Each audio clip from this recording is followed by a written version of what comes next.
உங்களுக்கெல்லாம் தெரியும், ரீசெண்டாக மீடியாவில் பார்த்துருப்பீங்க.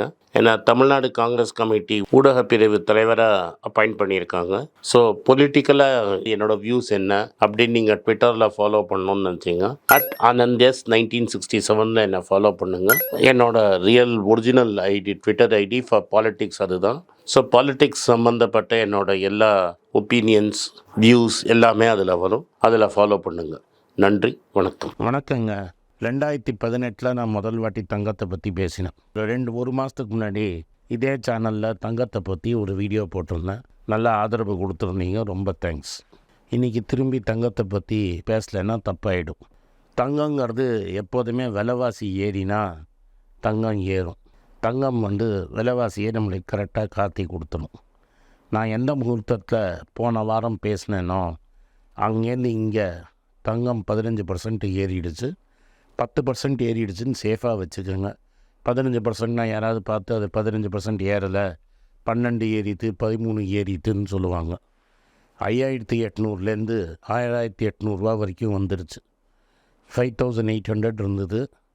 அப்போ 5500 ப்ளஸ் டேக்ஸ் இருந்தது.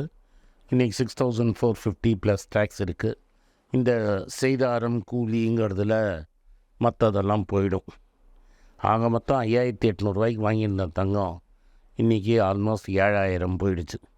அது 10%, 12%, 15%, 20% நீங்கள் கணக்கு வச்சுக்கோங்க. இந்த போன 5 வருஷத்தில் 3200 விற்றுட்டு இருந்த தங்கம் இன்றைக்கி 6750 விற்குது. அப்படின்னா வருஷத்துக்கு 22லேருந்து 23% ஏறி இருக்குது. இந்த வருஷம் ஃபுல்லாக டைம் இருக்குங்க, 25% ஏறிடும்னு. நீங்கள் எந்த எதில் பணத்தை போட்டாலும் இந்த 5 வருஷத்தில் 25% உங்களுக்கு ரிட்டர்ன் வந்திருக்காது. ஏதாவது ஒரு பர்டிகுலர் ஸ்டாக் எடுத்து, நான் சொன்ன கியூபிடு அது மாதிரி ஸ்டாக் எடுத்து போட்டு உங்களுக்கு இந்த ரிட்டர்ன் வந்தது அப்படின்னு சொல்லலாம். பட் ஸ்டாக்கு ஒரு கத்தி மாதிரி, பழத்தையும் வெட்டலாம், கையும் வெட்டிக்கும். அதனால் இந்த ஏற்றம் இறக்கம்லாம் நம்மளுக்கு டென்ஷன் கொடுக்கும். தங்கங்கிறது இந்த ஏற்றம் இறக்கம்லாம் டென்ஷன் கொடுக்காது. இந்த தங்கம்ங்கிறது உங்களுக்கு ஒரு எமர்ஜென்சி பணம் மாதிரி. நிறைய ஃபைனான்ஷியல் பிளானர்ஸ் என்ன சொல்கிறாங்க, இந்த எமர்ஜென்சி பணத்தை நீங்கள் பேங்க்கில் கேஷாக வைங்கன்னு. இப்போ நீங்கள் கேஷாக வச்சு அன்றைக்கி கிடச்ச ஒரு 5.5%, 6%னே வச்சுப்போம், டெபாசிட்டில் போட்டிருந்தீங்கன்னா, அன்றைக்கி நீங்கள் ஒரு 10,000 போட்டிருந்தீங்கன்னா இன்றைக்கி அது 15,000 16,000 ஆகிருக்கும். ஆனால் நீங்கள் ஒரு பேஸ்கெட் ஆஃப் பொருள் எடுத்து பார்த்தீங்கன்னா அந்த 16,000 அந்த பொருள் கிடைக்காது. அந்த பொருள் 18,000 ஆகிருக்கும். ஆக மொத்தம் உங்களுக்கு 2,000 நஷ்டம். இதே நீங்கள் இந்த பீரியடில் நான் என்னோடய சேனல், டிவி, வீடியோ எங்கெல்லாம் பேச முடியுமோ பேசி உங்களை தங்கம் வாங்குங்க, 400 கிராம் தங்கம் சேருங்க அப்படின்னு ஒரு டார்கெட் இலக்கு கொடுத்ததை நீங்கள் ஓரளவு பண்ணியிருந்து, நிறைய பேர் பண்ணியிருக்கீங்க, என்கிட்ட சொல்லியிருக்கீங்க. பண்ணியிருந்தீங்கன்னா இன்றைக்கி உங்கள் பொசிஷன் நீங்கள் போட்ட 10,000 இன்றைக்கி 22லேருந்து 23,000 வரைக்கும் ஆகிருக்கும். என்ன தான் இன்ஃப்ளேஷன் 10,000ங்கிறது 18,000 போயிருந்திருந்தால் கூட உங்களுக்கு ஒரு 4,000 லாபம். அன்றைக்கி 10,000 எமர்ஜென்சி பணத்தை வச்சுருந்தீங்கன்னா, எடுத்து செலவு பண்ணியிருந்தீங்கன்னா 10,000 தான் செலவு பண்ண முடியும். இன்றைக்கி செலவு பண்ணணுன்னா 16,000 தான் செலவு பண்ண முடியும். ஆனால் அன்றைக்கி நீங்கள் 10,000 வாங்கினதை இன்றைக்கி கொண்டு போய் நீங்கள் பேங்க்கில் வச்சிங்கன்னா 18லேருந்து 19,000 வரைக்கும் கிடைக்கும்.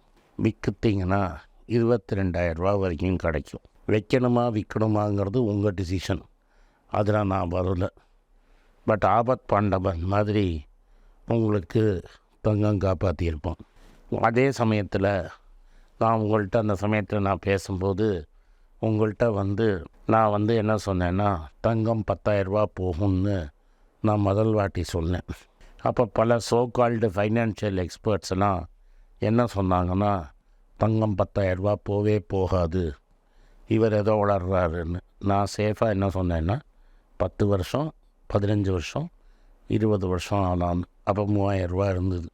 ஏன்னா நான் உங்களுக்கு 5 வருஷம் 7 வருஷம்னு சொல்லி அது கொஞ்சம் லேட் ஆகிடுந்தா இவர் சொன்னார் போலன்னு நீங்கள் சொல்லியிருப்பீங்க. இன்றைக்கி 24 கேரட் கோல்டு ஜிஎஸ்டி இல்லாமல் செய்தாரம் கூலி இல்லாமையே 7,050 ரூபாய்க்கு ட்ரேட் ஆகிட்டுருக்கு. மேபி அது வந்து இன்னொரு 100 200 குறையலாம், இல்லை ஏறலாம். பட் 7,000 இலக்கை ஒரு வாட்டி கிராஸ் பண்ணிடுச்சுன்னா 2-3 மாதத்தில் அது டிசைசிவாக கிராஸ் ஆகிடும். அது ஒன்ஸ் 7,500ன்னு போயிடுச்சுன்னா நம்மளோட 22 கேரட் தங்கமும் 7,000 ப்ளஸ் ஜிஎஸ்டி ப்ளஸ் செய்தாரம்னு போகும். இப்போ 7,047 ப்ளஸ் ஜிஎஸ்டினா 7,250லேருந்து 7,300 வரைக்கும் தங்கம் விலை ஏறிடுச்சு. அப்போனா 2,700 தங்கம் ஏறிடுச்சுன்னா நான் சொன்ன 10,000 இலக்கு நிச்சயமாக தாண்டிடும். என்கிட்ட ஒரு வாட்டியும் நான் வந்து இது மாதிரி வெளியில் மீட்டிங் போடுறச்ச தங்கத்தை பில்லு காட்டுவேன். அந்த பில்லில் 18 கிராம் தங்கத்தை 584 ரூபாய்க்கு எங்கள் வீட்டில் 50 வருஷத்துக்கு முன்னாடி வாங்கின பில்லு வச்சுருக்கேன். அந்த கடை இன்னும் இருக்குது. அந்த பில்லு ஒரிஜினல் கார்மெண்ட் சீலோடு இருக்குது என்கிட்ட. அந்த செயினும் இருக்குது. அந்த செயினுக்கு இன்றைக்கி 1.5 லட்ச ரூபாய்க்கிட்ட வச்சாதான் அந்த செயினை என்னால் வாங்க முடியும். 550 ரூபாங்கிறது 1.5 லட்ச ரூபாய் ஆகிடுச்சு. இது ஏன்னா எல்லோரும் நோட்டை இஷ்டத்துக்கு அடிச்சிருக்கிறாங்க. நோட் அடிக்கிற ஸ்பீடில் தங்கத்தை நீங்கள் உற்பத்தி பண்ண முடியாது. டைமண்டை ஆர்டிஃபிஷியலாக லேபில் க்ரோ பண்ண முடியும். தங்கத்தை நீங்கள் ஆர்டிஃபிஷியலாலாம் க்ரோ பண்ண முடியாது. அது பூமிக்கு அடியிலேருந்து வரணும். ஒரு ஆத்திர அவசரத்துக்கு உலகத்தில் எங்கே போய் இந்த தங்கத்தை வச்சாலும் உங்களுக்கு பணம் கிடைக்கும். அது அமெரிக்காவாக இருக்கட்டும், இந்தியாவாக இருக்கட்டும், கல்ஃப் மார்க்கெட்டாக இருக்கட்டும், இல்லை ஜப்பானாக இருக்கட்டும், எங்கே வச்சாலும் உங்களுக்கு பணம் கிடைக்கும். ஊரை விட்டு ஊரை ஓடுறச்ச கூட தங்கத்தை கூட எடுத்துகிட்டு போகலாம். நிலத்தையோ ஸ்டாக்கியோ கூட எடுத்துகிட்டு ஓட முடியாது. பல வாட்டி இலங்கையிலேருந்து தமிழுக்கு தங்கத்தோடு ஓடி வந்தவங்க கதையை உங்களுக்கு சொல்லியிருக்கிறேன். இதில் இன்னும் ஒரு சந்தேகம் மட்டும் கேட்குறீங்க, சாவரின் கோல்டு பாண்டு நாங்கள் வாங்கலாமான்னு. சாவரின் கோல்டு பாண்டில் 2-3 ப்ராப்ளம் தான் இருக்குது. ஃபஸ்ட்டு ரிட்டர்ன் 27% கொடுத்துருக்கு. கோல்டோட 2% எக்ஸ்ட்ரா கொடுத்துருக்கு. ஒன்று, இது 7 வருஷத்துக்கு முன்னாடி நீங்கள் விற்றீங்கன்னா மார்க்கெட்டில் டிஸ்கவுண்ட்டில் தான் விற்கணும். ஸோ உங்களுக்கு அந்த 2.5% பணம் வராது. டிஸ்கவுண்ட்டில் அந்த பணம் போயிடும். ரெண்டாவது, இந்த பணம் வந்து நீங்கள் அடமானம் வைக்கிறதுக்குள்ளே உங்களுக்கு வயசாகிடும். பணத்தை பேங்க்கில் கொண்டு போய் வச்சு காசு வாங்கிறதுக்குள்ளே யூஸ் பண்ண முடியாது. இந்த பத்திரம் அகேன்ஸ்டாக கடன் வாங்கிறதுங்கிறது ரொம்ப கஷ்டம். நான் தங்கம் வாங்க சொல்கிறதே அர்ஜென்ட்டுக்கு நீங்கள் வாங்கிறதுக்காக. மூணாவது, இப்போ 500 ரூபா நோட்டு, 1000 ரூபா நோட்டு, 2000 ரூபா நோட்டான மாதிரி இந்த நம்ம சாவரின் பாண்டும் செல்லாதுன்னு யார் வேணால் சொல்லலாம். நாளைக்கு நானே சொல்லலாம். ஏன்னா கவர்மெண்ட்டு 6-7% வட்டி வாங்குகிற இடத்துல 26-27% வட்டி கொடுக்குது. என் சர்க்காரே 7% வாங்குகிற வட்டியில் 25-26% வட்டி வாங்குறச்ச அந்த சோல்ஜர் அப்பார் பனியில் நிற்கிறாரு. அதனால் இந்த தங்கத்தெல்லாம் சமத்து பசங்க, உங்களுக்கு இவ்வளோ தங்கம் வேண்டான்னு நாளைக்கு சொல்லலாம். இது முன்னாடி யாராவது சொல்லியிருக்காங்கன்னு என்ன கேட்டிங்கன்னா, அமெரிக்காவில் ரூஸ்வெல்ட்னு ஒரு பிரசிடெண்ட்டு சொல்லி அமெரிக்கன் மக்கள் தங்கம் வச்சுக்கிறது தப்பு, வச்சுக்கூடாது, எல்லா தங்கத்தையும் கொண்டு வந்து கவர்மெண்ட்டை கொடுத்துடணும் அப்படின்னு சொன்னார்.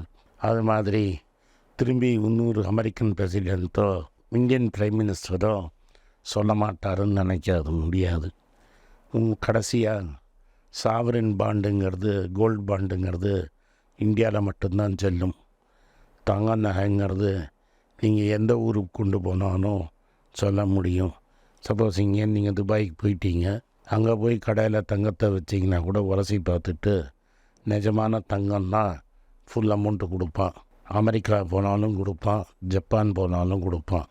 சாவரின் கோல்டு பாண்ட் இந்தியா விட்டு போனால் பேப்பரை வச்சுன்னு அழதான் முடியும், ரைட்டாக. அதனால் நம்ம வந்து எமர்ஜென்சிக்காக தங்கம் வாங்குகிறோம். அர்ஜென்ட்டாக நம்ம வீட்டில் ஹாஸ்பிட்டலில் அட்மிட் ஆகிட்டாங்களோ, இல்லை கல்யாணம் நிச்சயம் ஆகிடுதோ, இல்லை நீங்கள் ஸ்கூலில் காலேஜுக்கு ஃபீஸ் கட்டணுன்னாலோ நம்ம சாவரின் கோல்டு பாண்டை வச்சு கட்ட முடியாது. வீட்டில் இருக்கிற நகையை வச்சு டெஃபினட்டாக கட்டலாம். அதனால் தயவு செஞ்சு தங்கம் மட்டும் வச்சுக்கோங்க. எப்போ தேவைப்படும்னு நம்மளுக்கு தெரியாது. இந்த வருஷத்தில் 3 வாட்டி அமெரிக்கன் கவர்மெண்ட் கட் பண்ணுவேங்க நாங்கள் இன்ட்ரெஸ்ட் ரேட்டை.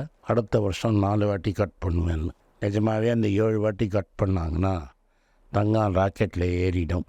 தங்கம் ராக்கெட்டில் ஏறுறதுக்கு 2 காரணம் இருக்குது. ஒன்று, தங்கம் விலையே ஏறணும். 2வது, இந்தியாவோட ரூபா வேல்யூ கீழே இறங்கணும். வயாட்டாக பார்த்துட்டு இருக்கும்போது 80 ரூபான்னு சொல்லிட்டு இருந்தது, இன்றைக்கி 83 ரூபாய்க்கு போயிடுச்சு. 90 ரூபாய்க்கு போனாலும் தங்கம் விலை அங்கேயே இருந்து இது 90 ரூபாய்க்கு போனாலும் படுத்துரும். அதனால் தங்கத்தை பத்திரமா வச்சுக்கோங்க. முடிஞ்சால் 1 கிராம் 2 கிராம்னு வாங்கி வச்சுக்கோங்க. நன்றி, வணக்கம்.